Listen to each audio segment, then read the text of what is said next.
Hi everyone, this is Marcy. It's good to see you. This is Prints and Paints. Today we are going to be painting a beautiful wooden box. I found this box while shopping and I thought that I would do a tutorial on painting a little keepsake box. So if you are interested in checking out this video, stay with me and we will get to it.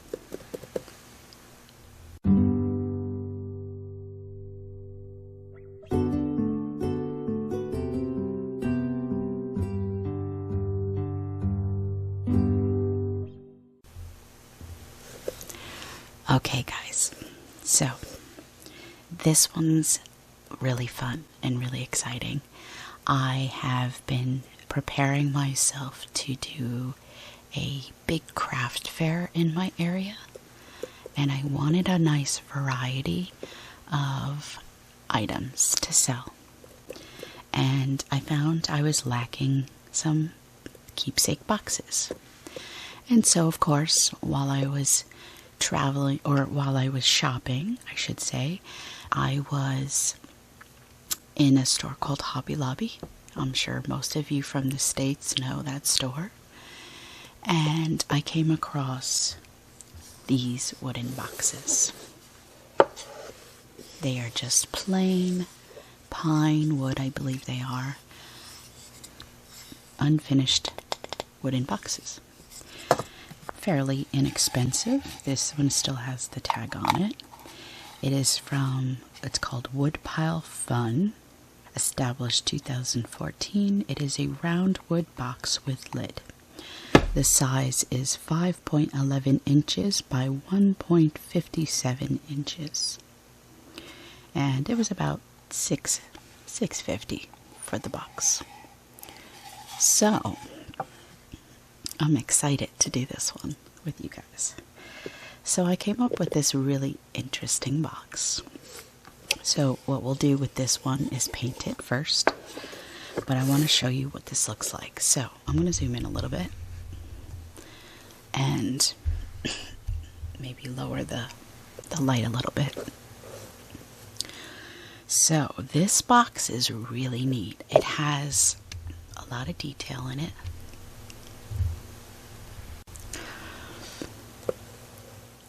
So we have a lot of top dots going on, and we have basic nude colors we're working with today.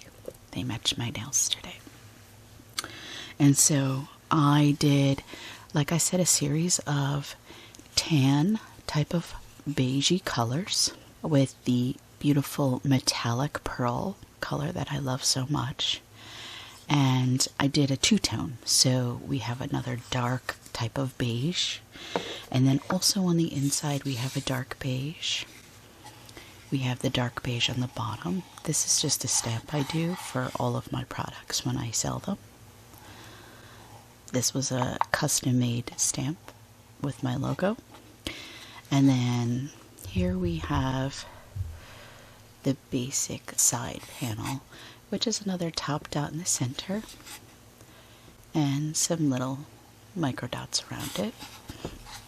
And when I put this on, if I line up the teardrop swoosh, they all fit nicely and perfectly around, like so. Beautiful piece. You could keep jewelry in it, you could keep anything really, photographs, rings, things like that, potpourri. Gosh, you could do anything. So these are really fun, and I think they're really wonderful gifts for people. So if you want to, you know, come along and paint with me with this once, then keep watching, okay? And of course, if you guys can, you can hit a like on the video and subscribe to my channel if you haven't, because I have so many wonderful ideas coming out. And if you hit the bell, you'll be notified. And I always try to make a video every Monday. And I also have a Patreon, so if you head over to Prints and Paints by Marcy on Patreon, I do have early access videos, so instead of Mondays, they come out Fridays so that you can paint the whole weekend. I did it only for the purpose of buying my supplies. I really love to make my videos for free, and I find that charging classes, crazy amounts of money is not my thing to do.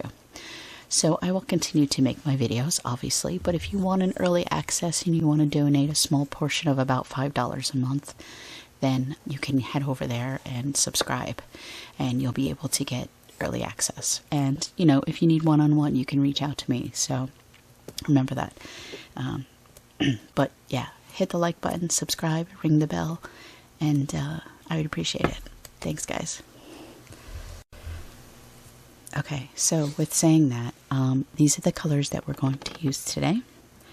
So I'm going to start off with my lightest ones. I'm going to use the DecoArt Americanas, and I'm using the warm white color. If you don't have warm white, you can always use maybe, like Snow White type titanium. This is a little too white for me. I like that creamy kind of color. It's a little bit more on the warmer hue. So, but you can use this one if you want. So, warm white. I have the Oyster Beige. This is actually going to be our base coat. So, all of this underneath though. We're going to use the color Burlap as well. And we're going to use Khaki Tan. So, those are our 4 colors that we're going to use. Not many today. And then I'm also going to add a bit of the Dazzling metallics, and this is in the color White Pearl. I love using this one, so I got a big bottle of this stuff. So those are our colors.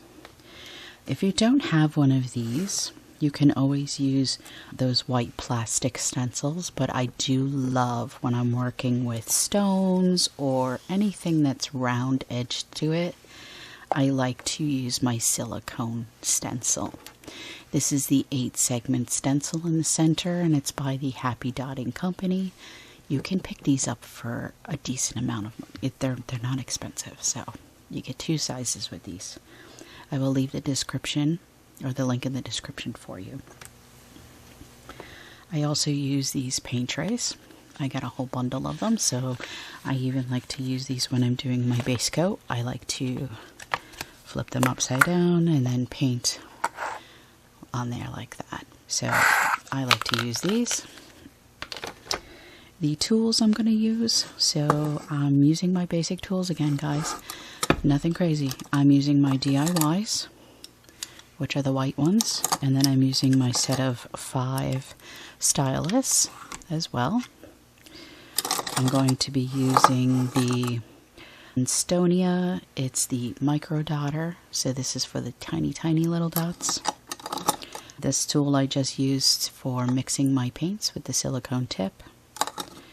And then I'm also going to be using a watercolor pencil. This is by Faber-Castell, and it is white cream color.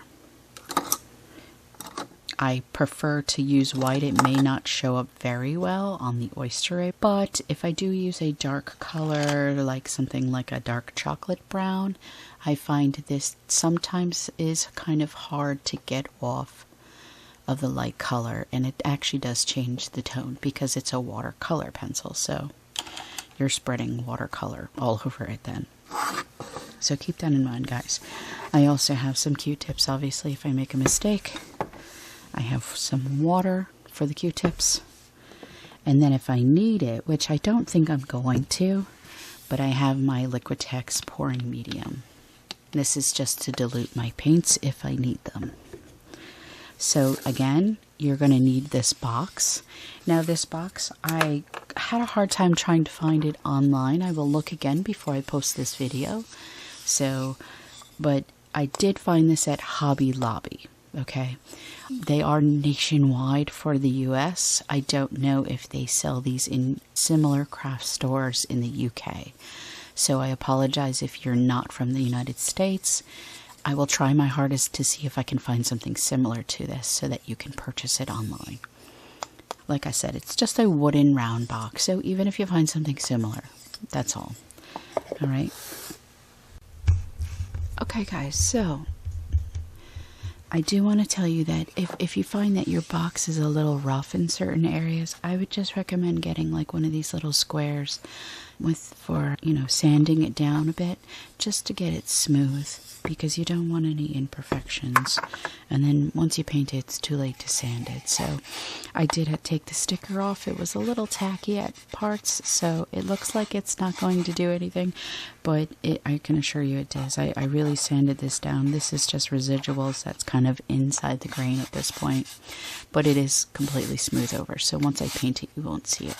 So now what I'm going to do is I'm going to get my Oyster Beige, and I'm going to want to paint the top of this and the sides and the top of this portion. And then that's it. So the bottom and the inside is going to be a different color.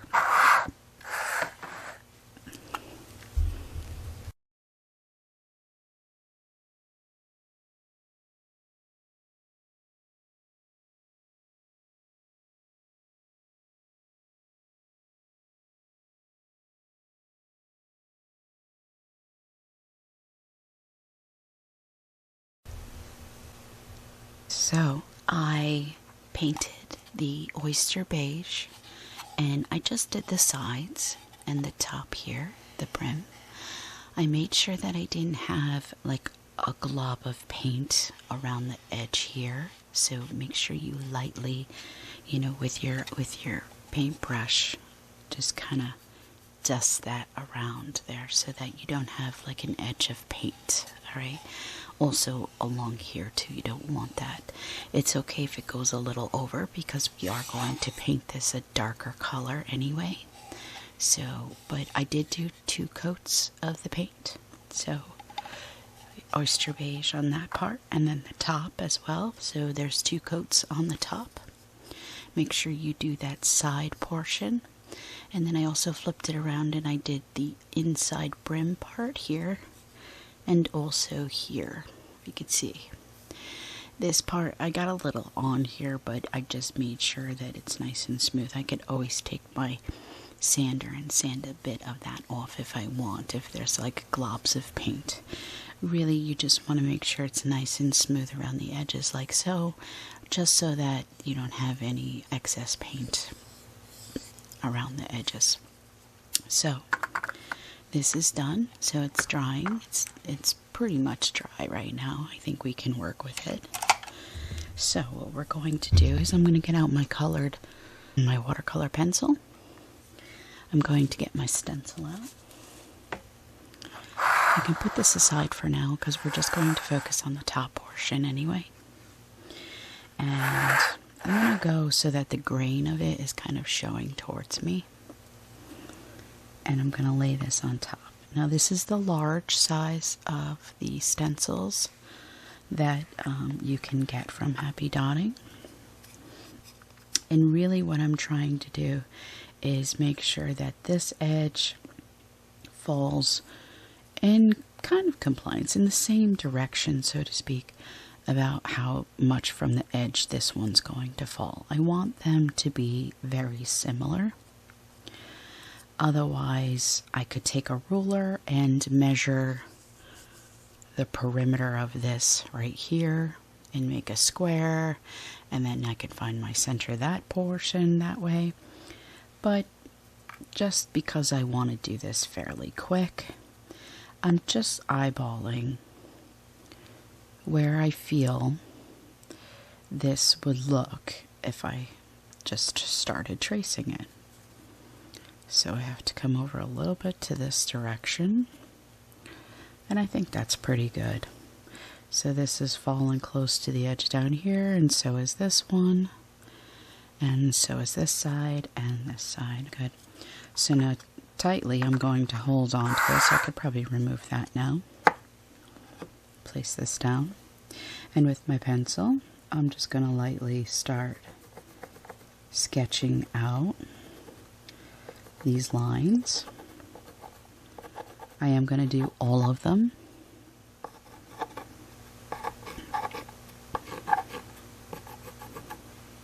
Let's see see if it's actually, oh, it's very faint, but you can see it.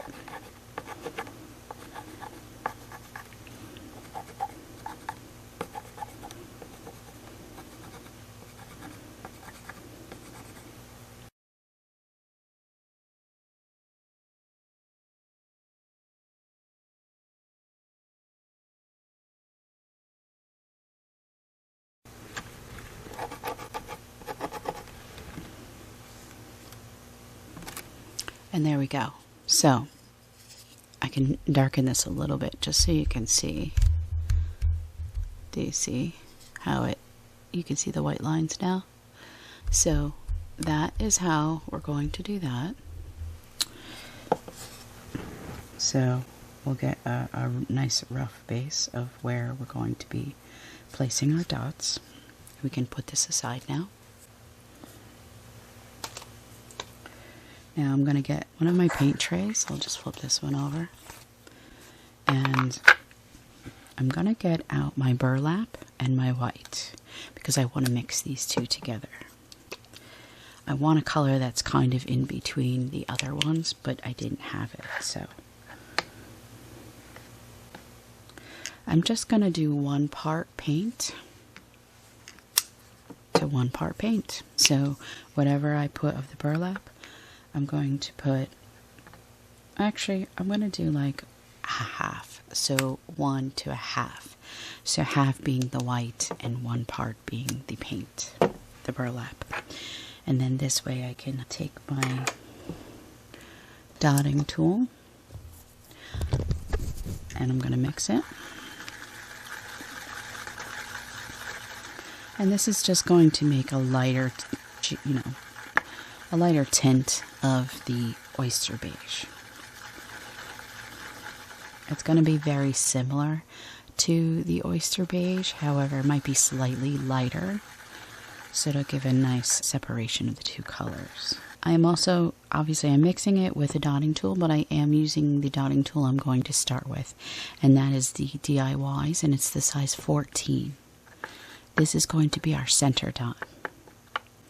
So again, we're going to start dotting. So we're going to dot that center dot with size 14, like so. I do it twice just to form that little bubble there. I'm going to zoom in too, guys, so you can see a little bit better.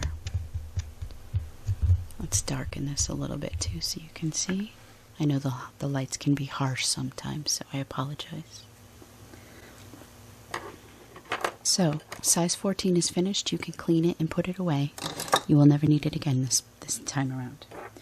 Now you want to get out your size 10 dotting tool.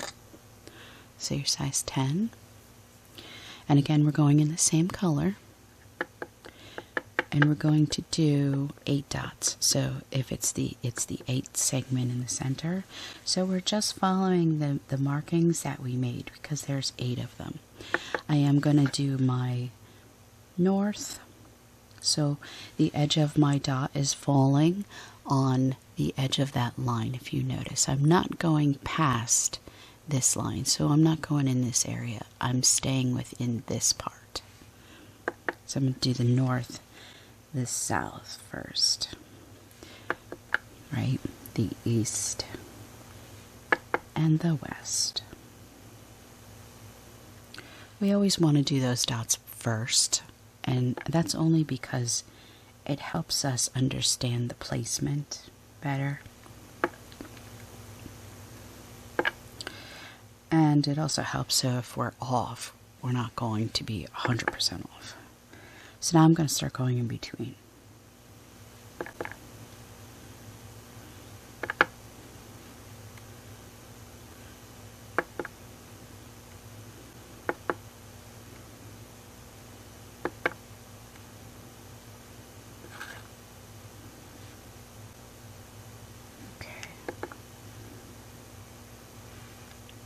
And that's it, so that's going to dry.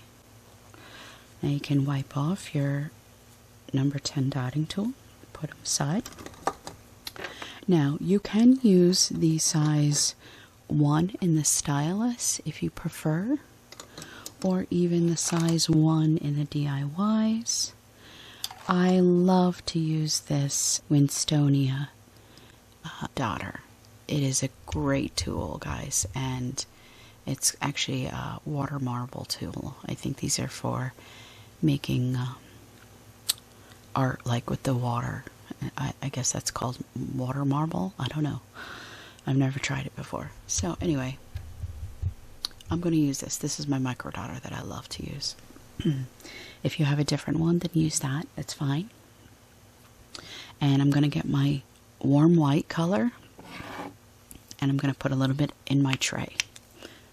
Now, I'm only going to dilute this paint if I feel like it's necessary today, because I am working on a slope, so I don't want the paint to run off. It's the same concept if we're doing Christmas ornaments or mugs. We don't really want to dilute down the paint because we're thinning it out, and the last thing we want is thin paint running down the sides.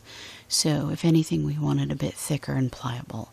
So I'm going to try to work right out of the bottle. If I find that my micro dots are a little too sticky and they're not forming a nice little dot and they're more peaked, like pulled up, then of course I'm going to thin it down. But we're going to try first. So we're going to go in a circle around the center dot first, and then we're going to do the outer ones, and then we're going to do one more row of the outer portion. So let's start in the center first. I really just like to start on one side and I work my way around. I usually can get maybe 2 dots out of one dip, and then I go back in. I also feel like if I start to get, my dots start to get a little bit chunkier and bigger looking than the other ones, all I got to do is clean off my tool and then go back in the paint. And then you get a fresh, nice new coat. And I do think the paint is pretty good. The consistency is okay.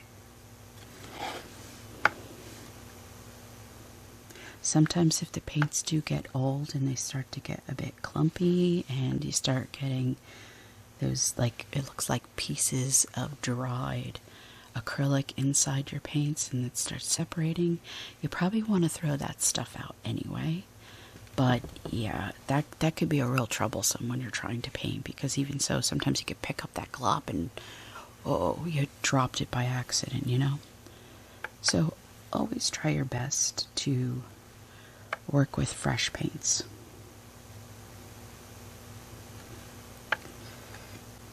And remember, just because someone gives you paints doesn't mean that the paints are good. You always want to check them out. If you shake them and you feel like this glob inside the paint moving around, it's probably not good. And if you squeeze it and it looks like, I don't know, like a big slime bugger comes out or something, then it's definitely not good paint.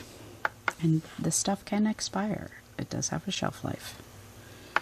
Sometimes people say, oh, I've had mine for years and never had any problems, and that's great. It's probably because they were kept in a well-temperatured room, and, you know, sometimes you don't get that lucky, though.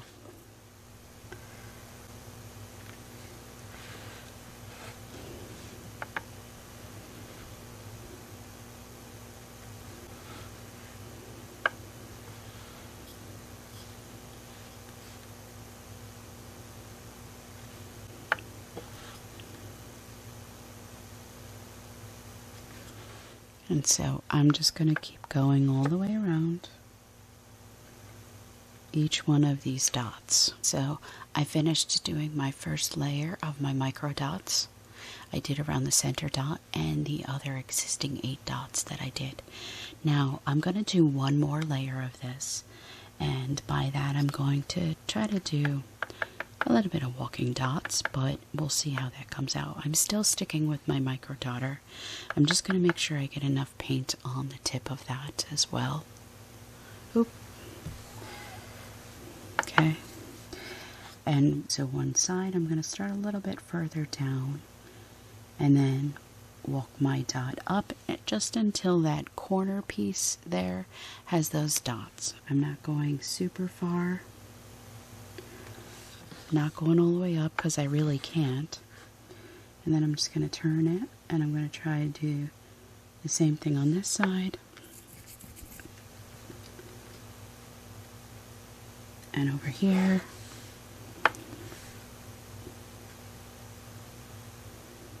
And we're just going to keep continuing this all the way around.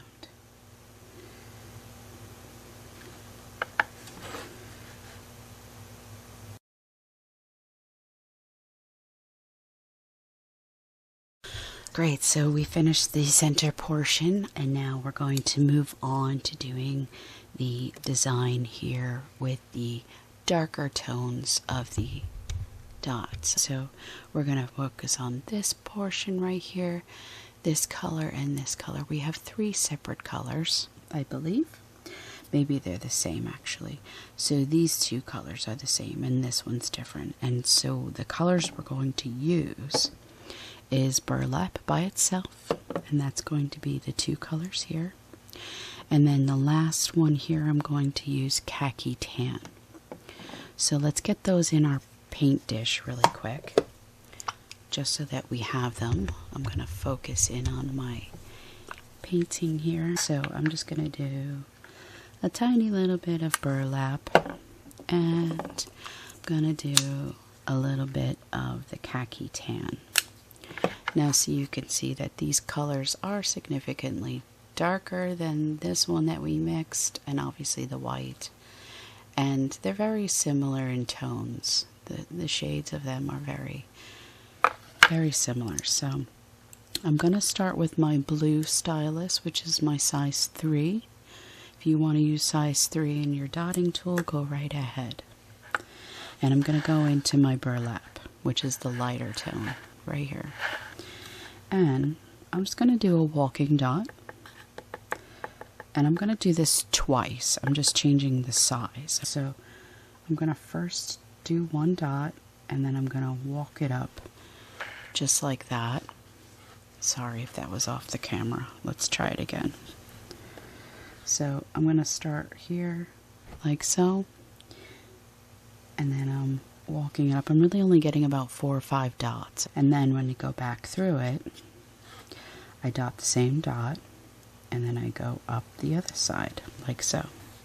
I do tend to clean off my dotting tool as time goes through, because it can get some buildup, and then you'll get big fat dots at the end, and they won't look tapered. So again, so I only got 2 out of that one, or 3 I should say. One side's always going to be a bit shorter than the other when you're doing something similar to like this star pattern.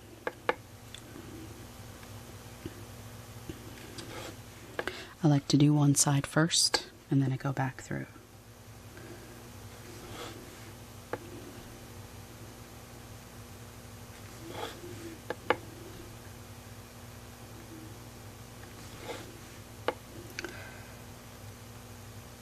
Great, now we can go back through. Again, I'm going to wipe my dotting tool from time to time.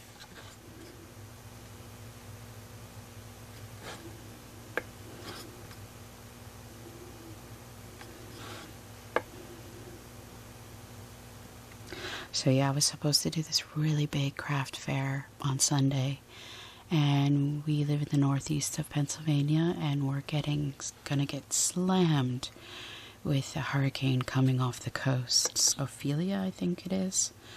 So it's unfortunate. So we're gonna get like some heavy rain this weekend and lots of wind, and I was really worried about just going to it and having it be a disaster. And just a couple hours ago I saw that they finally postponed it, so it's in October now, which is more suitable for a fall festival. So I'm very happy about that, so I can make more boxes. So we finished that. Now we're going to move into the same color, just I'm going up in a size. So I'm doing the size 4, which is the purple. And again, I'm just doing the same thing. I'm walking my dots. And I'm kind of falling, if you notice, a little bit right before that line, that second guideline that we've created. Again, I'm just going to taper up. If you find you're falling a little bit above that area, that's okay too. Just keep in mind that you want to try to keep them all uniformed in one position. So if they're up further a bit, make sure they're all going to be like that. And that's really just by the control of where you're placing your dots. You know, you always want to like think about those things ahead of time before you put down a dot. Look around the surrounding areas of where you're working with and see, oh, okay, you know, they're all going to be able to fall like that because this dot was placed here. Like, it's good to just think about those things while you're painting it. Always execute the future of where those dots are going to be put and figure that one out. Because that's important, you know, otherwise you finish a piece and you stand back and it's all crooked and then you're upset. So I think that's one of the half the battles of painting anything in general is executing the whole idea of it first and making up a, you know, a concept and an idea. You know, some people could just paint freehand and go for it. Others have to plan accordingly. With dots, sometimes you have to plan accordingly because when you keep dotting and then you find you don't like the design or it didn't come out right, lots of things happen. So we're done with purple. Now we can go into our pink, which is the 5. It's the largest one. And I'm going to now change and I'm going to go into doing my Khaki Tan. So this is the darker color. And for the Khaki Tan, I'm actually going to dot right below the grid line. Just so I have a nice amount of space to go around. Remember, these are going to be a bit darker as well, so make sure that you're staying nice and neat and you have your clean lines of dotting in the right direction, because they will stand out more if they're darker.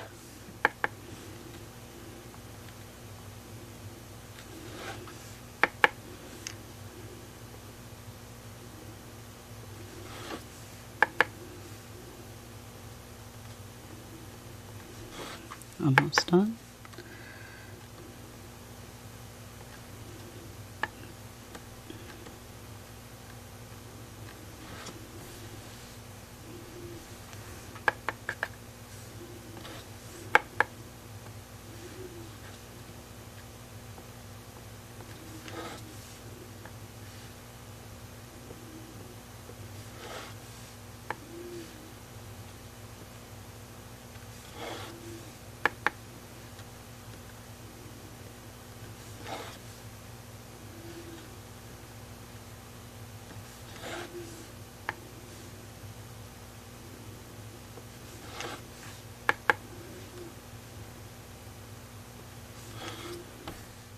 So that's done. We did that portion. I like the star. It looks really beautiful. It stands out nicely. So it helps open up this center portion too. So that's finished. Now we can start moving into doing the metallics, and then we're also going to do some other dots as well. So I am going to go back into my first color I did, and that's the combination of the Oyster Beige and the warm white color I did. So let's zoom out a little bit so we can see our colors here. So the lighter tone, and I'm gonna get out my size. I think it's gonna be 9. I'm not sure. Yeah, I'm gonna use my size 9 dotting tool. I'm gonna go into that color. And in between, actually, in between this part and this part, so right in here where this line, this segment line comes down, and I'd say I'm going to want to do, I'm going to try to dot like a little bit from where this segment line stopped. shaped. If you notice, it goes all the way around, and it's like right there where the tip of my fingernail is. So I'm going to place it a little bit past that line, but just keep in mind that you're going to want to do a dot right in here of the metallic. We're going to do right there. So, I mean, maybe we should do the metallic first, but I want to get this one done first. So, we're going to do this one. So just keep that in mind when you're placing your dot. Don't go too far up because you want to put a dot up at the top of that one. And I'll show you what I mean. We'll do that next.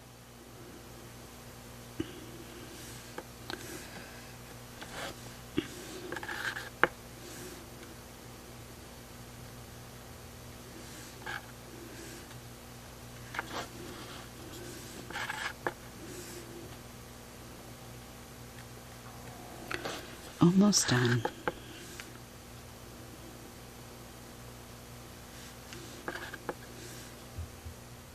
If you notice, I am doing 2 dots, so I'm double dotting. And I like to just get that paint on there to make a nice bubble. So I'll dot first, and then I'll go back through and dot it again. And really, when I do that, I just use my I use my DIY as like almost like an eyedropper. I hardly ever push down really hard.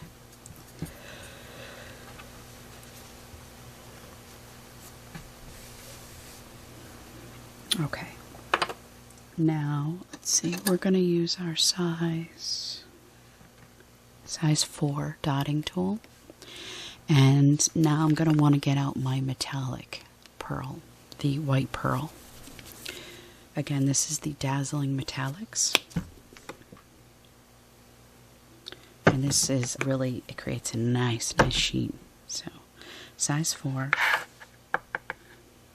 And again, this one I'm just kissing the surface with that dot, like so. It's just slightly there.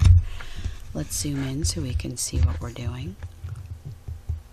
So see, I just lightly kissed the surface with that dot there. If you find that your dot is a little too close to that area and they're bleeding together, I kind of did that a little bit here.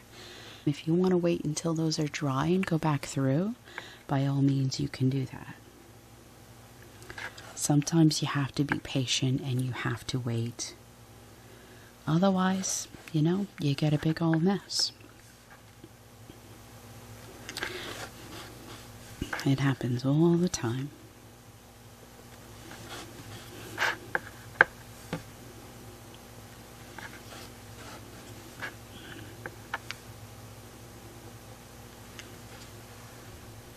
So that's finished. Oh, excuse me.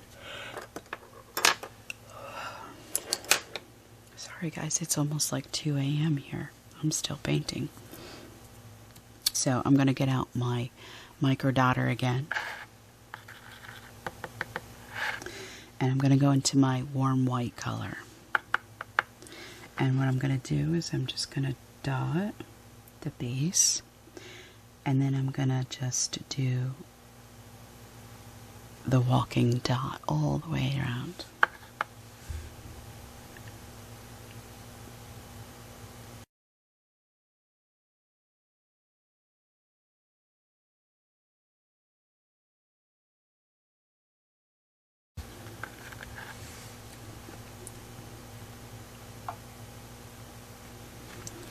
So that's finished. So there we go. And of course now I'm going to go do another section of the walking dots. And I'm going to go into my 5.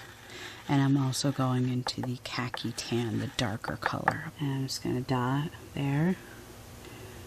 And then I'm going to go all the way up to where my metallic dot was. If you haven't done those dots yet, now's the time to do them because you want this to horseshoe around and meet at that dot. And if your dot's not there, then you might have some problems trying to line up. Alright guys, so there, so we finished that area with the darker color, and now we're going to focus on this little portion of the area as well. So I'm going to go back in with my size 4 dotting tool. I'm doing the DIYs, and I am going to go back into my metallic pearl white color.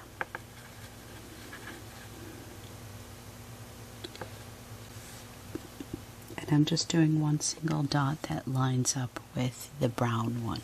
Yes, like so.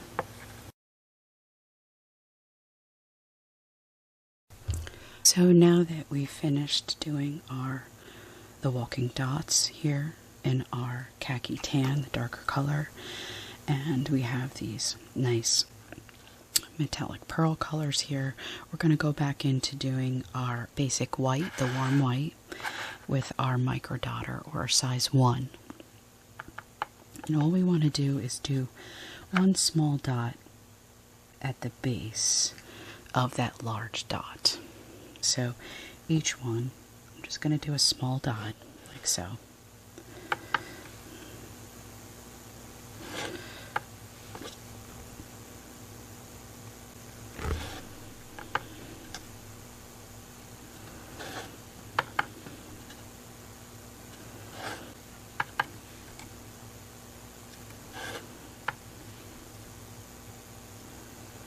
That's good.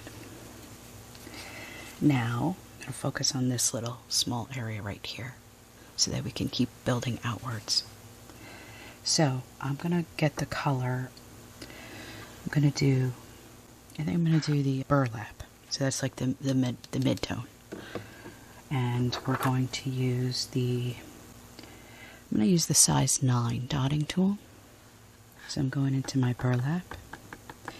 And I'm just going to basically dot as if I'm going down a straight line. So I have that dark color, I have the pearl white, and now I have my burlap color.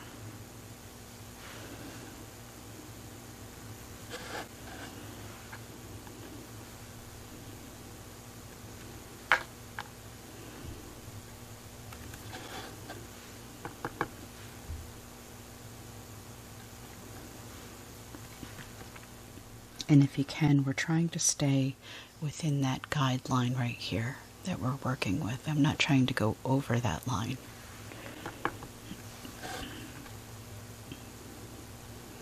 If you go a little bit over it, that's okay.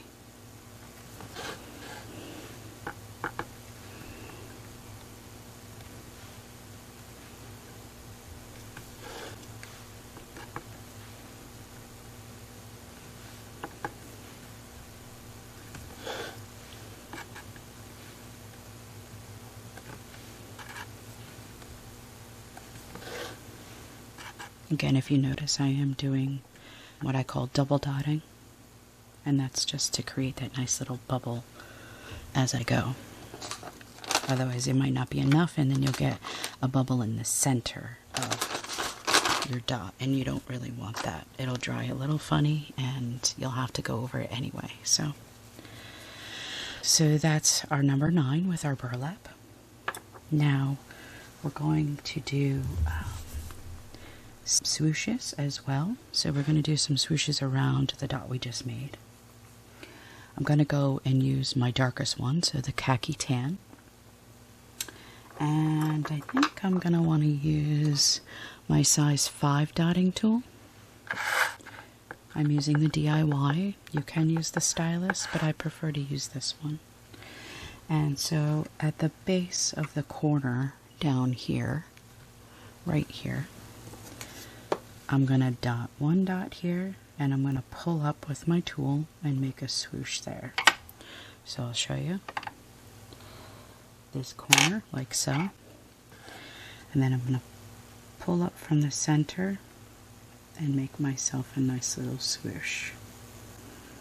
And I'm just kind of pointing that swoosh towards the metallic pearl color, the white right there. And that's it. And then we'll do the same thing. So we're going to mirror it. And we're going to do the other side.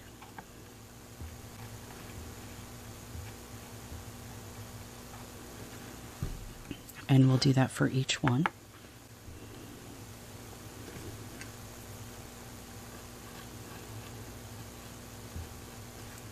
Remember to occasionally clean off your dotting tools if you need to, so that you don't have a lot of excess building up. Especially on your puller.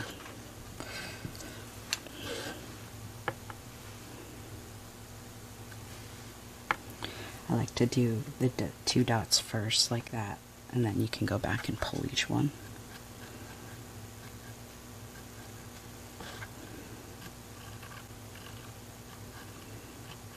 And really just focus on your curve. You want them to curve in towards the metallic pearl dot. That's your center. So again,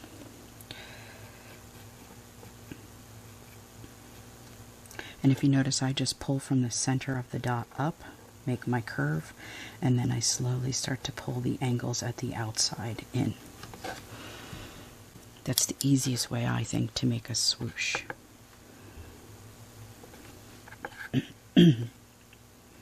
Beautiful. That's wonderful. So, now, we could do one more dot, and we're going to do it right below this area right here. I'm going to get my number 4 dotting tool out, and I'm going to go into the color that I mixed, so the light Oyster Beige. I'm just mixing it up a little bit because it has been sitting. So remember, the Oyster Beige light one is the Oyster Beige. We did the 1 part Oyster Beige and half part of the warm white, and we mixed it together. And it's just to make a nice tint. So there we go. We're going to do 1 dot right below.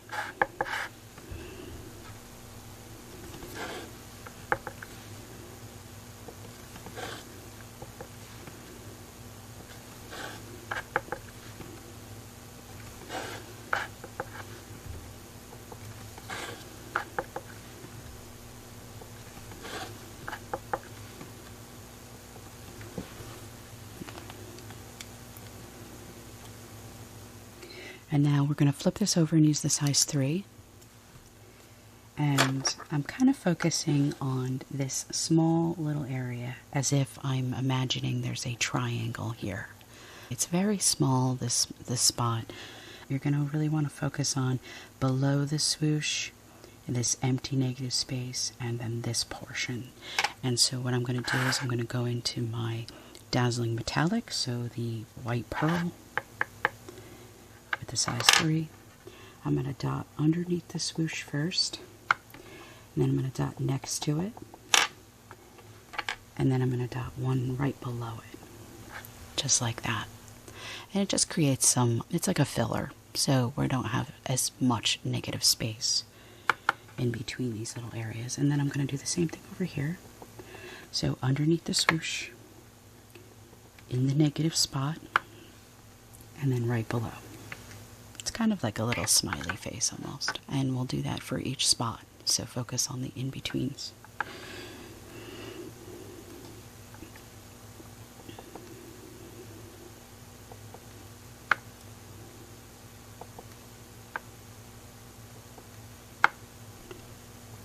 That's good. So see, we're working in layers, so you can see that our layers are starting to build now. So now we just have that outer perimeter to fill in.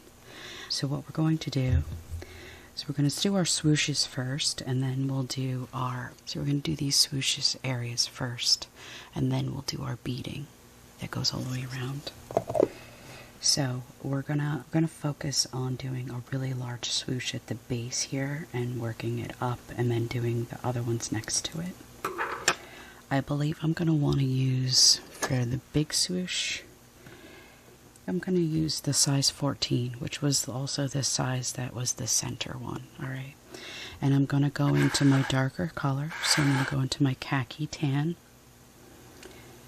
And I'm gonna follow down the line, that last segment line I have. It's very faint to see, but it's there. So if we can zoom in a little bit, so you can see that faint line right there. And there's my guideline. It's very, very light, but I know it's there.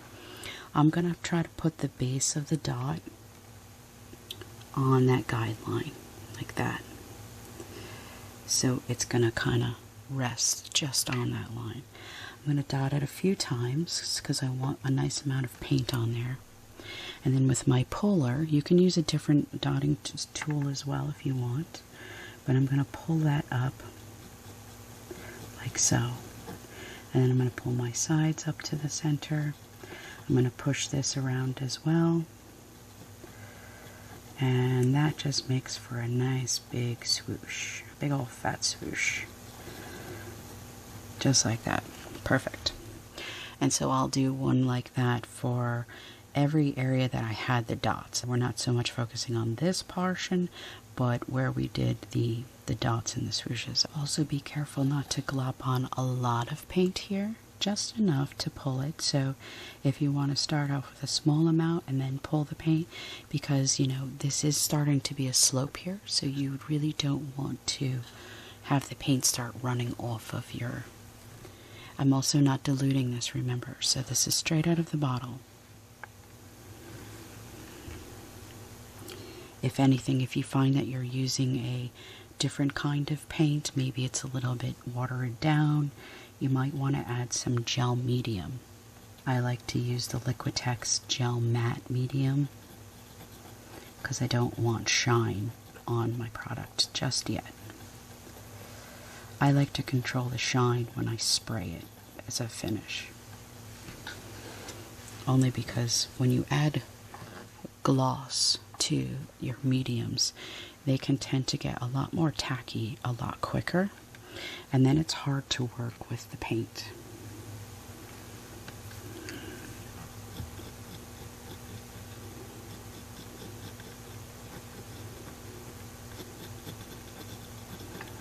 So just focus on trying to get those swooshes centered. This dot was a little off, so it's okay, it's not very noticeable, but that's why it's important to follow your segment lines and your guidelines, so that when you do a swoosh, it can pull up to be centered. Otherwise, just move the dot over slightly if it's not exactly on the line. See, I'm not exactly on the line, but I want to be measured up with this portion first. That's kind of more important to me. So I go up the center, and then I go like that. These are almost like teardrops. They're not even like swooshes because the tail tip of it is not really there.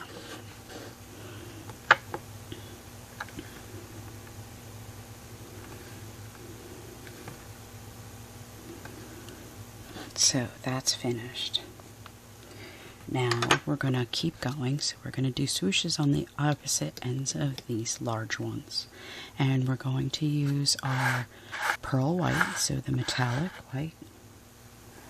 I'm going to probably want to use, I'm going to use the size 5 dotting tool. To get a nice amount of paint on my dotting tool. And I'd say about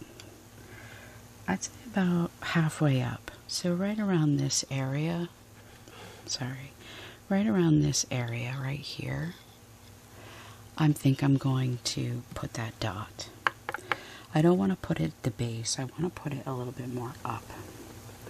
So kind of like where your dot you did before you pull it, right there. And then just make sure you have it mirrored nicely and aligned properly. You don't want one down here and one up there. And then do the same concept. So pull from the center and pull towards your tan, your oyster light bay color there. The oyster, oyster beige. And then the same on this end. We're going to pull up towards that beige dot. So it looks something like that. And then we're going to do that for each one. They look kind of like little bells that hang. So again, and really when I'm doing these, I want to focus on where that is too, so I can keep them all aligned. So use your first one as your reference point.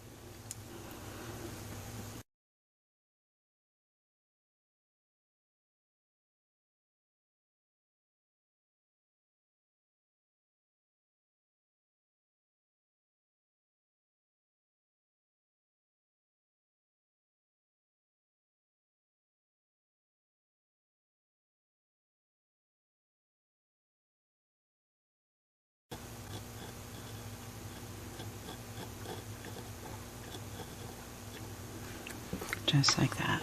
So we finished our swooshes there. We're going to do one more thing in this small area, and then we're going to keep moving on. I'm going to use my dotting tool number 3, and I'm just going to do a series of dots right in this small area. I'm going to do the darker color again, so I'm going to do the Khaki Tan, and I'm just going to quickly dot. And I'm just starting at the base here, and I'm just going to do a series of walking dots right up to the Oyster Beige color right there, the tan one. Again, on this side I'm going to do the same thing.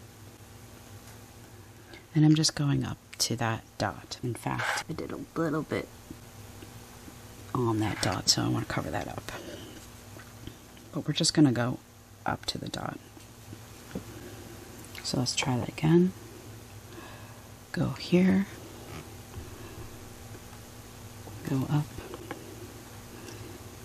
here. Okay guys, so let's zoom out a little bit. So there we go. That looks great. Now we can focus on this little area in between. I'm going to be using my number 1 dotting tool. So I'm going to use this one. And I'm going to go into doing my metallic pearl again. The pearl white pearl, whatever the color is called. And I'm just basically starting at this corner. And I'm going to work my way down like it's a string of beads. If you want to draw out like a curve with your pencil, if you don't feel comfortable doing it freehand, you can always do that too, like that. Just so you could see what your guys are doing, you know. I'm going to just do a freehand.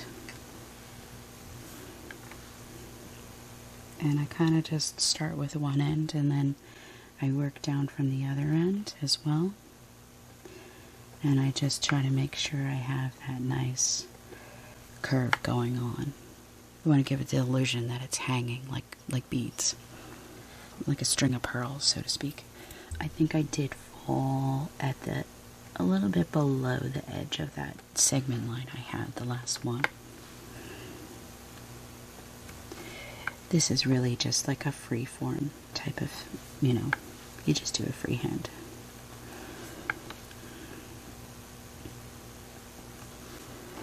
And again, just try to make sure that each one looks about the same, if you can. That's why these things take practice, right? So you can get better at it. So that's the second one. That one was okay.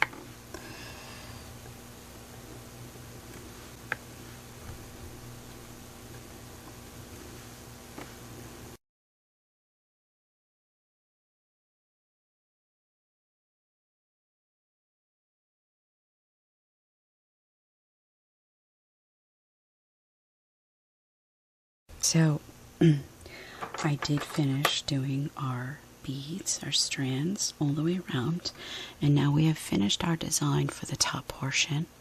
What I want to do is, because these are dry, I can come back in and start doing a few things. However, the outside is still drying, so we're not going to want to touch that just yet.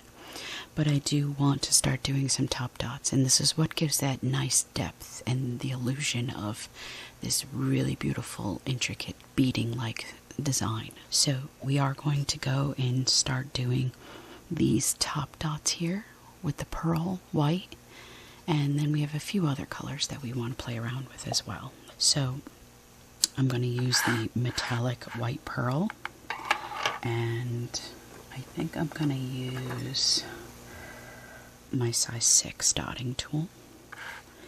Again, I did not dilute the white, I just used it straight out of the bottle. And when I do top dots, I barely touch the surface. So carefully, without putting my hand in the wet paint, I want to try to dot that center the best I can. And I'm just barely touching the center. I'm letting the base of this piece of wood and box pull the paint away from my dotting tool. That's how you create that nice bubble. And you will probably do this one more time. So we're going to do 2 times this, because when this starts to dry, it can fall flat.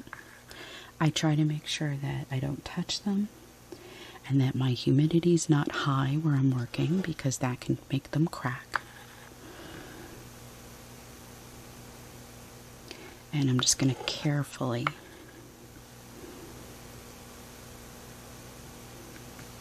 so that's all I'm doing. I'm just trying my best to center my dots and making sure I don't have a huge club on the edge of my dotting tool as well. Less is more, because then you can go back in and get more if you need it. If it's too much, then now you gotta wipe it all clean. So remember that, guys. So we did our center. So that's our top dots right there. Let's zoom in so we can see a closer view of it, so you can understand. So see how we have some nice, you can see the shadow of it, how it's raised. See? So that looks great. I love the way that looks just as is. I am going to go back over with these dots right now, and I'm going to do a top dot on those as well with the same color. I don't remember, I think I did a 5 with these, or is it 6? So I'm going to use size 5, a size down from it. And again, I'm just lightly touching the surface. I want to build up with my dots now. And this is how I achieve that look. You can potentially use cones as well and put them in a cone, and then, you know, mix it with some gel medium, and that would make for a nice top dot as well. I find I just work better when I'm just using basic tools. It is possible to achieve those nice plump dots with just using your dotting tools. It's a matter of carefully just making sure that dot is raised. And again, I'm going to do these dots as well, right here. So any small dots that I did, really, I'm doing a top dot on them, except for these little three groups. With these right here, I'm going to do as well.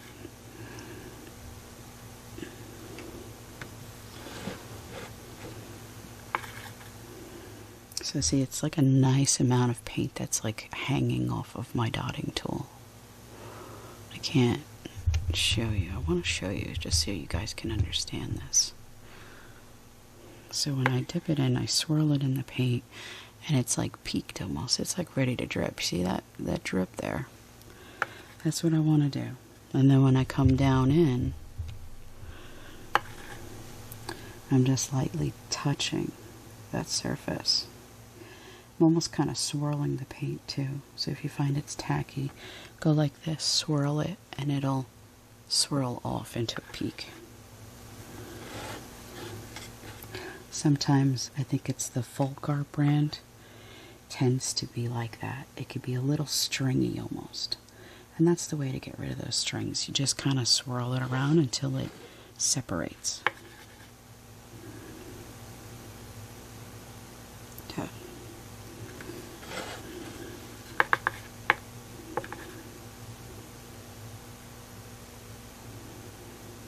Okay. And your dots may fall a little bit as they dry, but that's okay. Sometimes you need to do 3 layers of paints just to get those nice plump dots. So now I'm going to do a top dot on this color right here. So this was the color Burlap, I believe. So it's our mid-tone. So we're going to go up from that a little bit lighter. So I'm going to go into my Oyster Beige, and I'm going to do the color that I mixed. And I'm using size 5 again. And I'm just going to lightly dot that center dot like that. Okay, so really if I have a dark color, I'm going to go light, and if I have a light color, I'm going to go dark or mid-tone. Remember that, so when you're doing your top dots, you understand, you know, what colors you should be choosing.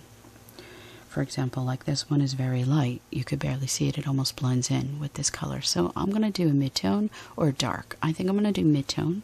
So my mid-tone is Burlap because my Oyster Beige is the light, and then my Khaki Tan is the dark. So I have 3 different shades here going on. So my Burlap, I'm going to do my size 5 again. The paint's starting to get a little tacky, but that's okay. If this does happen, I usually do a drop or so of my pouring medium just to loosen it up a bit. So again, I'm going to do the center, just like so.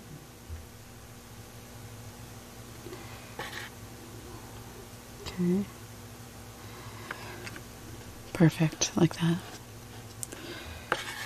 You can go a little bit higher in a size if you prefer to have multiple layers of dots too, you know, so grow from the size that you used. I believe this was the size 10, so you could do a 9 and then a 7.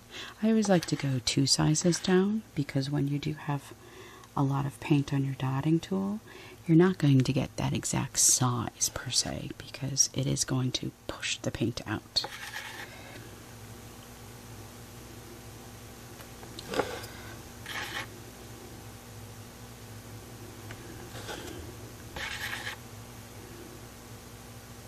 That looks good.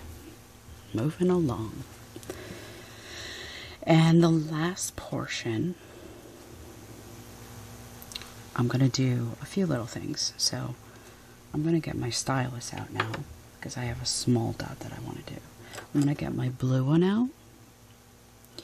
And I might even do my size 2. I might not do 3. I might do 2. Actually, I'm going to do 2. Size 2 for the stylus. And I'm going into my metallic pearl again, white pearl. And this bottom one here, for the dark khaki tan, I'm just doing one small dot on the base one. I'm not doing all of them, just the bottom one. I'm going to leave this design alone inside there. I'm not going to touch that, but I am going to add one small accent on that base. Right there.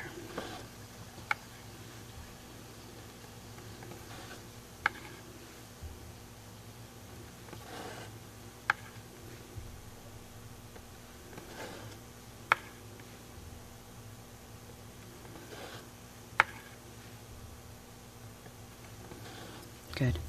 And then the last part, we're going to do our size 6 dotting tool. I'm going to go up a size, do the metallic pearl.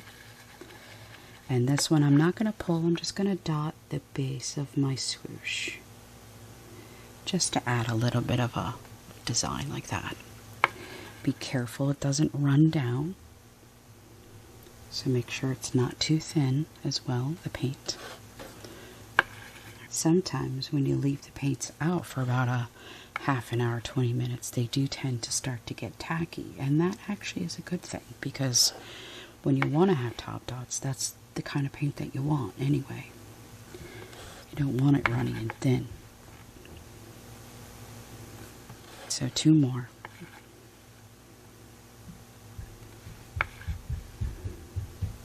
There we go. Okay guys, so let's see, we're going to do one more area that I forgot to do, and then we can move on to the base of the box. So the swooshes that we did, these dark brown, the khaki tan color, these ones, I'm just going to do a dot like I did with the swoosh on the base here, but I'm going to do the burlap color, so the color up from that.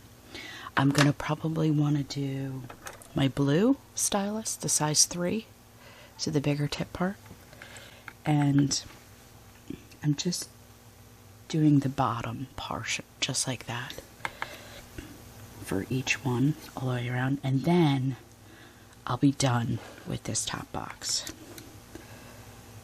And then we can move on to the bottom base of it.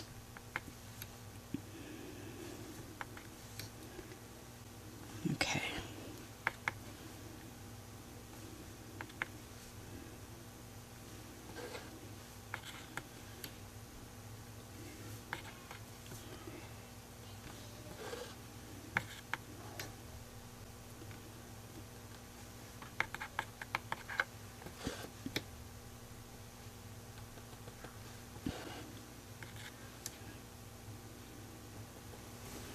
And there we go. So ours is finished. So now our top box is done. Should look something like this. Okay. Really nice. So again, when these dots start to dry, I probably will go over with a smaller size I did. So maybe even the stylist I'll start using.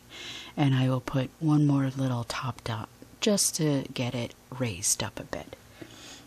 That is a preference. You don't have to do it. They are a bit raised as is, but I like to go a step further and really bring out that design of it all. It adds a lot of nice layers and things like that to it. So this is the bottom portion. Now we can move into the bottom. We are going to paint this part, and the inside we're going to do the khaki tan, so the darker color. I don't have to do that just yet though, because then I have no place to really hold this. So what I'm going to want to do, I will get the top of this for now, just to place on here. This is my dried one that's finished. You can wait till your top box is nice and dry before you want to handle it, but I do like to use it as a template because I like to line up the dots to the swoosh so that I have a dot here. And so that's what we're going to do right now. I'm going to probably put a little bit more of my khaki tan into my paint tin. My paint tray, because I want to get enough paint, and I'm going to get a really large size dotting tool. I'm probably going to go with, let's see, I might even go larger than a size 20. I'm going to go to size 21. Now if you don't have a 21, you can use the marks. I think they can go up to this size. Let's see what marks would be equivalent to. I think a marks is actually, I'd say about a 13 or a 14 if you're using marks mandalas. And then the DIY, like I said, it's a size 21. They have a lot of sizes to these, so, but I'm going to do 21. And I'm just going to really dot that so that I get a nice amount on my dotting tool. And I'm going to hold the top part of my box steady, and on its side I'm going to dot the center of this part right here. So let's see if we can get this like zoomed in. I'm going to zoom out a little bit too so that you can see what I'm doing here. And so in the center, following this down, I'm going to dot right here. Now you're going to get a little weird of a bubble, so what I do is I go back in and I dot it one more time, but I do it very lightly, so it's just pulling that paint away. And then I actually let it sit for a second. You are going to get that little bubble in the center, and it should smooth itself out. I do this in layers though, guys, so because we are at an angle, this paint is naturally going to want to fall down. So what I like to do is if you have like another box, even so, we can put this in at a side like that just to keep it upright, because we want to work in like threes. So I do 1, 2, and 3, and then I let it sit and I let it dry. And then I'll come back and I'll turn it, and then I'll do another 3, all right? Or 2. I know this takes time and it can be tedious, but I can guarantee that if you do this sideways and you leave it, then you're going to come back and you're going to have a dot that ran down the side of your box. It's a given. It's gravity. It's going to happen. So remember that. Now, if you want, you could take the side of your tool like I'm doing here, and I kind of just like tap it around, and that should actually smooth out that inner bubble as well. Because it's such a large dot, it can be kind of complicated sometimes to use a smaller stylus and pull it around. We can do that, so I could show you that real quick.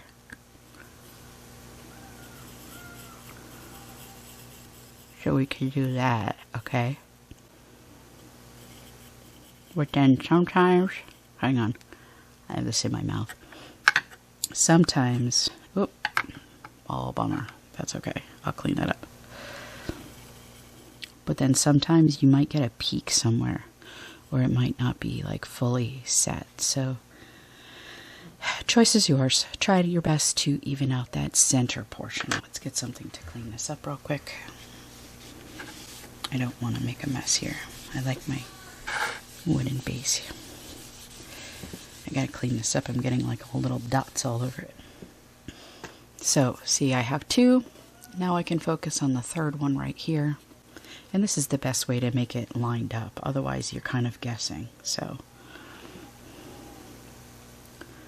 and again, last one right here. And then I just take the side of it, the edge, and I dot it around, swoosh it around, like so. If I want to take my dotting stylus, I can do that and just move it around. You want to do this while it's really wet and that it doesn't start to dry, because the edges will dry. And then you might have like a little bit of a lip going on. So just keep that in mind. So now we have the 3. Now I can take this and I can center that in my box like so. And it should stay just like that. See? And zoom out so you can see this whole process. So I like to do that. I can also do something where I have like a hanger of some sort. I don't have it on me. I can't show you guys. I'm sorry. It's like something that you would put like a picture frame in or something, like a little metal stand. And sometimes if I flip that over upside down, I can wedge that inside. This works pretty well though, so I'm putting it in another box basically. If you have something to stand it upright, then go ahead. I don't recommend you using a hairdryer to speed the process up.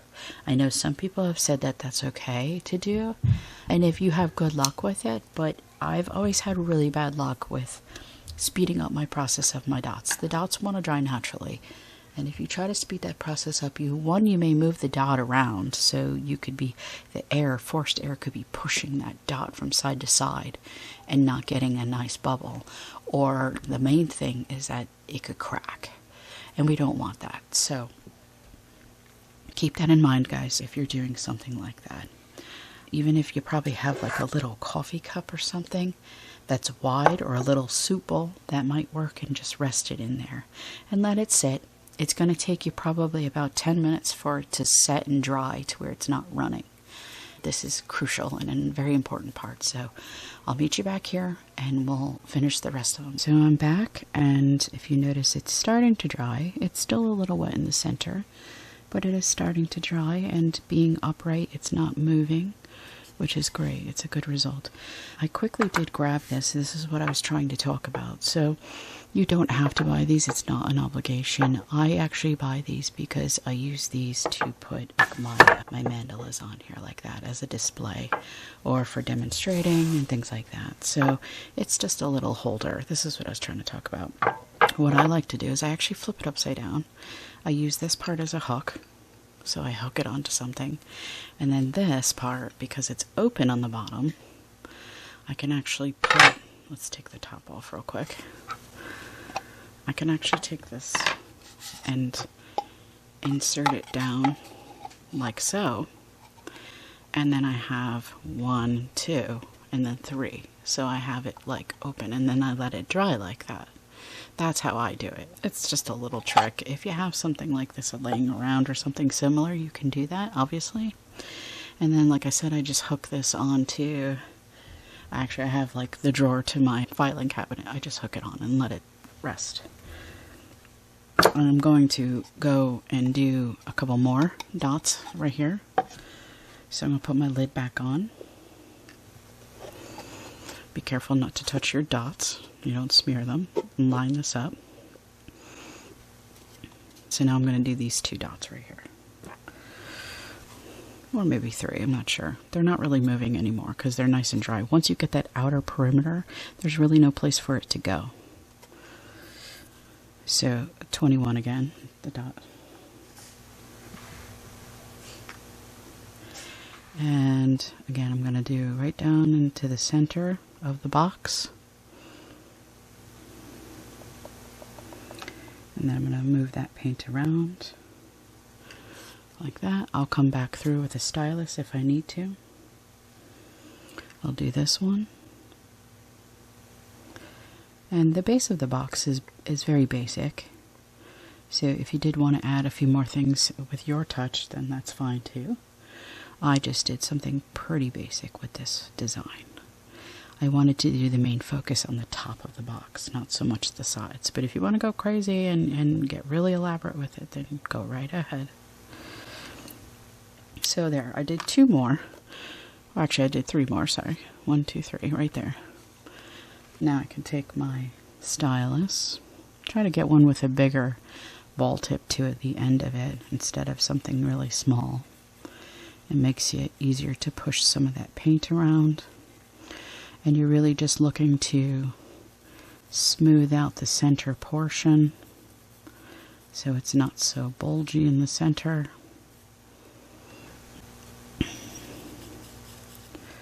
And then we'll let those dry, and then we'll come back in another 10 minutes and we'll finish the last 2.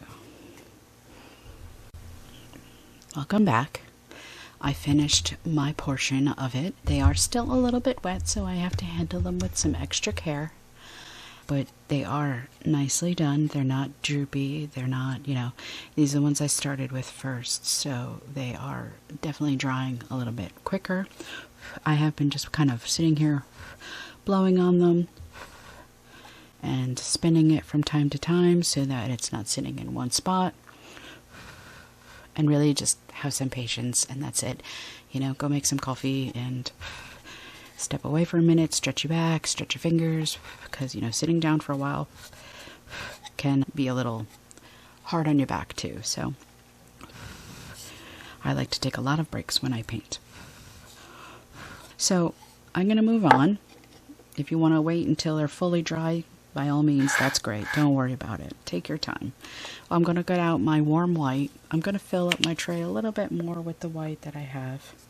I need to kind of refreshen that color, and I'm going to just stir that around with my old color I have here. Just make sure there's no clumps in it. Good.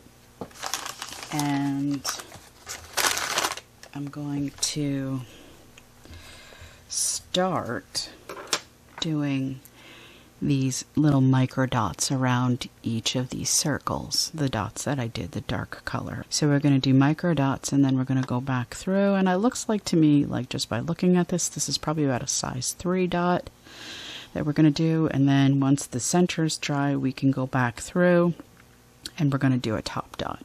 But for now, let's get out either our size 1 dotting tool, so we can do this one. Or if you have a micro dotter, get out your micro dotter and go into your warm white color. And of course, just start. I'm going to start with the ones I first started with so that they're a little bit more dry. I like to start on the right side, so right here. And I actually just go around. I just know to make sure I have enough spacing so that they're not bleeding into each other. And I try to stay as close as I can to the edge of the dark dot there. I want to make sure that I'm not veering off and out in any direction, and keeping a steady hand. If you don't have a very steady hand, obviously maybe put some books so it's more eye level and you can rest it and then work like that. I can just be able to hold this with a steady hand. I've always had a very steady hand growing up. I really don't know what I would do if my hand wasn't steady. I would find ways around because I love to paint. I'm curious, how do you guys do it? Does any of you have any issues where you have to compromise and, you know, work around a problem that you have, whether it's like having arthritis or something? I really feel for you. I would be very frustrated if I had issues and I couldn't do this, you know? So there we go. See, so I just did a really quick, basic, rounded micro dots. Just took my time, made sure that they're all the same size. I like to dip it in every single time and then do it. So I'm going to move around. I'm going to do the next one. So I clean off my dotting tool for the next one in case I get anything that's dried on there. I start here like that, and I can go down towards myself. I can usually get 2 nice dots out of one dip. Sometimes, depends on how much I get on the dotting tool.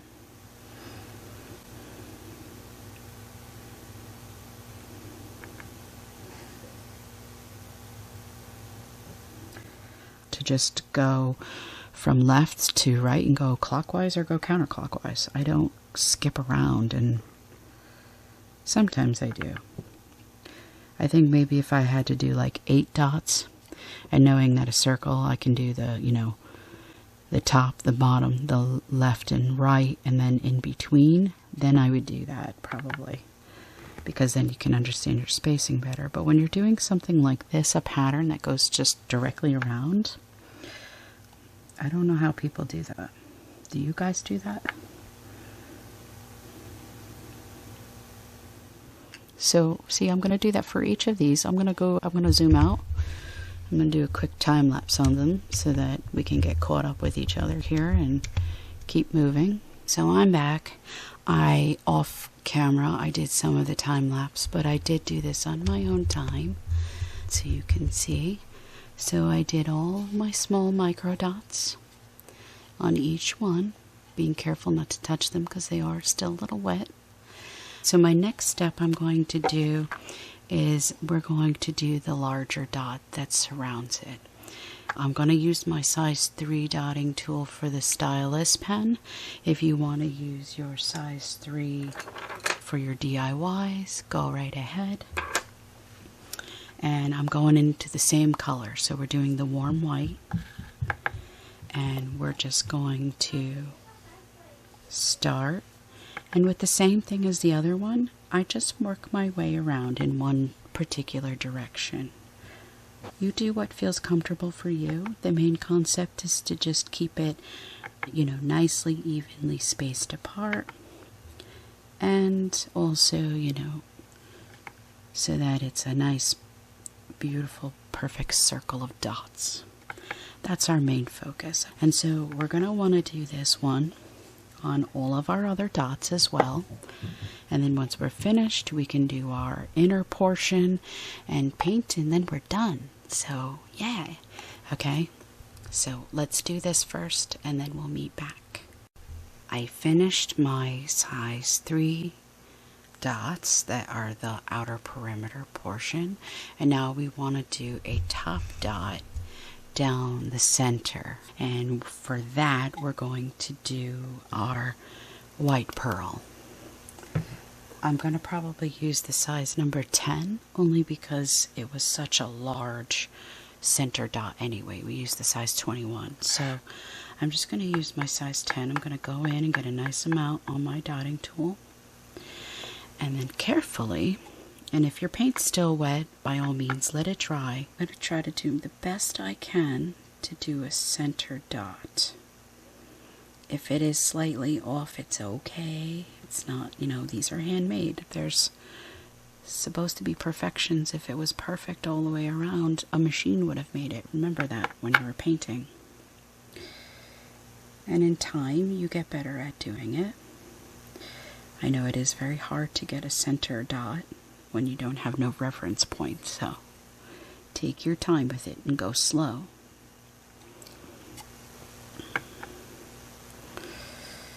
So that's all I'm going to be doing here is carefully and slowly I'm doing that center top dot. You might want to blow on these too, see how that one's moving. So you want to be careful that they don't shift and move around. So that's what I'm going to do, guys. I'm going to do these three like I did the original dot underneath it. And then I'm going to come back and do the rest of them when these dry. So I want you to do the same thing. Be back here. Hello, I'm back. So these three originally dots that I did, the top dots, they were a bit watery out of the bottle itself. And I found it, I had to consistently be blowing on it and moving it. I was hanging it upside down like this for a while, just so that gravity wouldn't start shifting the dots. They did form a little bit of a crust on the exterior, hopefully just to hold it in.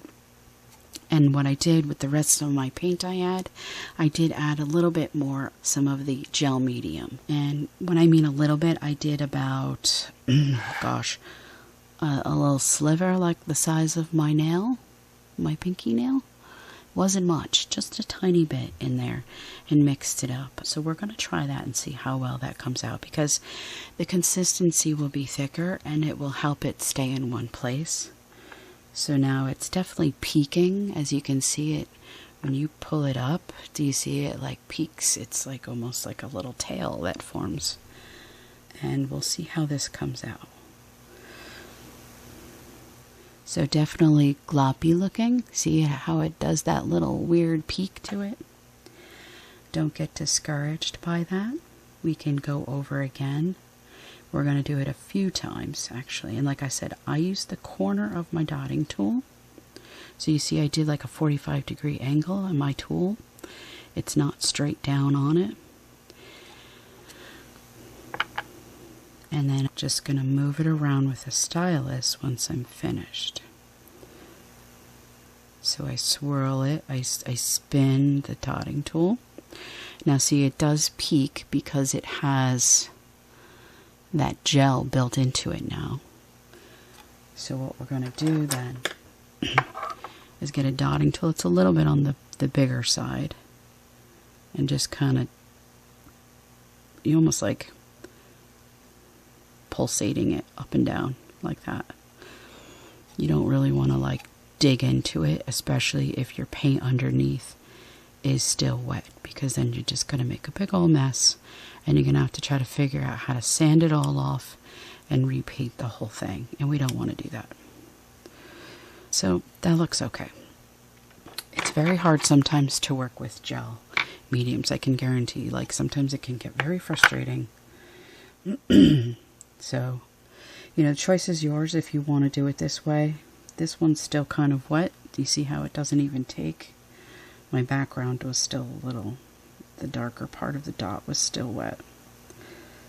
I'm just going to try to push that in and keep it. I probably should have let these dry a little bit longer, but I want to make this video for you guys and finish it up. So that's it. Now let's take our stylus, move it around. I'm really just trying to get that pointy peak of it, the center part, like flattened out. And how I do that is I just take the center of it and I lightly start swirling it around the entire shape of the dot itself until it's flatter. It's not so pointy in the center. You might always get that sometimes, depending on the consistency. But, you know, let that be part of the design element. Why have to make it perfect?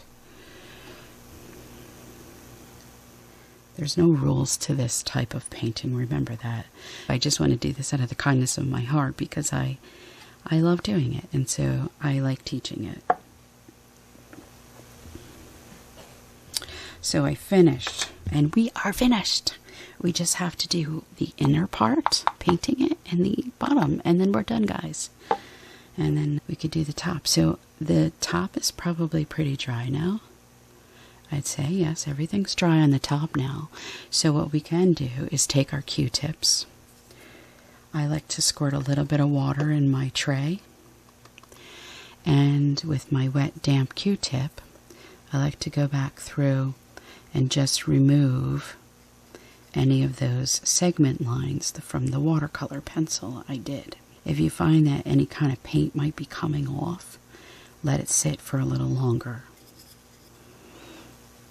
This, like I said, that the lines are very faint to begin with, so they might be kind of hard to see. But just make sure you get them off, because once you spray it and you put a finish on it, you can't get the lines off. So doing these steps are crucial, and always remember these steps.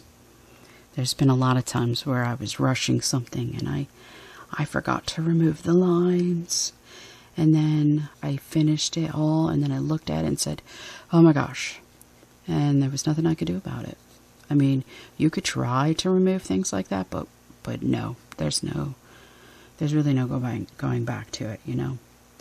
You would have to like dip it with alcohol and try to remove everything, and then now you're removing all the paint. And so I would just say, you know, just make sure you have like a list of steps that are replaying in your mind when you do these kinds of projects. It's training your brain. You're training your brain to paint it. You have to train your brain to remember the steps on how to achieve the finished results too. So there, that's pretty good. I don't see any more lines anywhere. One little one right there. That's about it. I think everything else looks great. So this is finished. Now, this part we need to paint. So let's focus on this. We can set this beautiful thing aside. And then we are going to put some more of this Khaki Tan color in my tray here, because I'm going to be using this one. I have a rather large brush here. This is just a cheap brush from like Walmart. It's a nylon, I believe. I like the nylon, especially painting on wood. So I'm just going to flip it over and hold it, and I'm just going to do the dark part on the top here. So when I paint this, as I get to the edges, I want to make sure that I'm going out like that, going out, not going in. Because if you have excess paint, you could glob it here and then it can fall on the sides. So I like to go from inner out. And just be careful that you're not splattering the paint on yourself.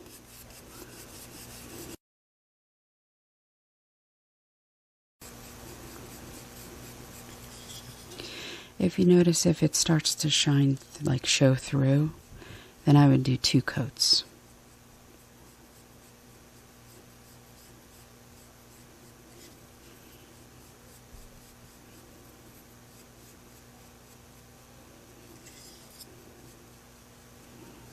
So there we go. That's our coat 1 for this. Now you can see the difference how they are. It looks great. And you won't see the brush strokes. The brush strokes will disappear. Now this one, I'm going to do the inside first. So I just like to do the corners first,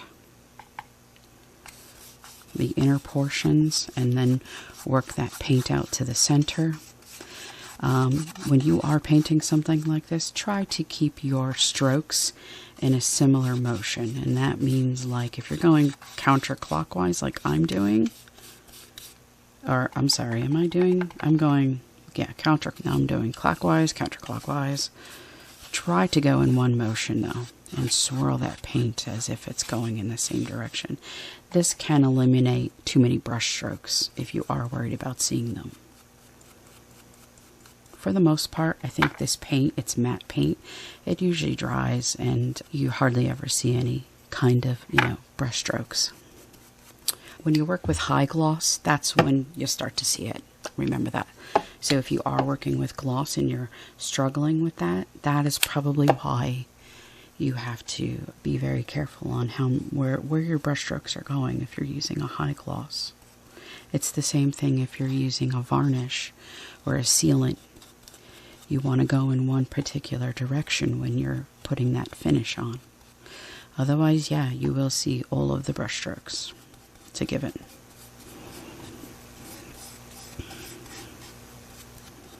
I'm also just doing the side walls, if you notice. So I'm doing the same concept as this part. So I'm going from the inner portion out, pulling out carefully, obviously. And this eliminates me from getting any kind of excess glopped on the edge because I want that edge to be seamless. I don't want that to have a lot of paint on that edge, just barely any paint there. And if I have to do a second thin coat, then so be it. It's best to do thin coats than it is to do a very heavy, thick coat. Remember, you can add, you can't take away.